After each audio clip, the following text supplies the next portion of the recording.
সবাই কেমন আছেন? আশা করি সবাই ভালো আছেন। তো আজকে কাজ করলে আমাদের নিজের কাজ শেষ হয়ে যাবে, 26 তলার কাজ।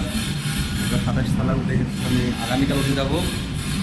27 তলার যে কাজগুলো আমাদের মানে কাজ স্টার্ট করার আগে যা যা করা দরকার সব কিছু আমাদের করা কমপ্লিট হয়ে গেছে। আগামীকাল এসে কাজ মনে করেন যে টাইলস ফিটিং করা স্টার্ট করে দেবো। তো আমি আপনাদেরকে দেখাইতেছি। তো গাইস মনে করেন যে আমাদের 26 তলার কাজ তো শেষ, এখন আমরা 27 তলা উঠবো আগামীকাল। সেই জন্য আমাদের টাইলস এবং মানে ফ্লোরের ভিতরে যে ময়লা টয়লা আছে সবগুলো আমাদের ক্লিয়ার করা শেষ। আগামীকাল এসে ফ্লোরের কাজ স্টার্ট করে দেবো। তো এই মাসে আছে আর মনে করেন যে 9-10 দিনের ভিতরে আমাদের এই তলার ভিতরে 6টা ইউনিট আছে, আর 9টা ইউনিট এবং এই করিডোর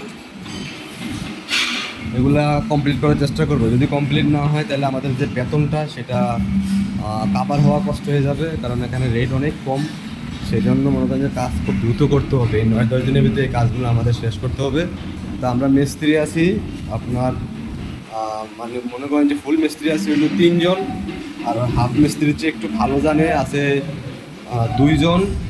তো এই আর কি, আর একজন হাফ মিস্ত্রিতে একটু কম জানে, তো সে আসছে গত কয়েকদিন আগে।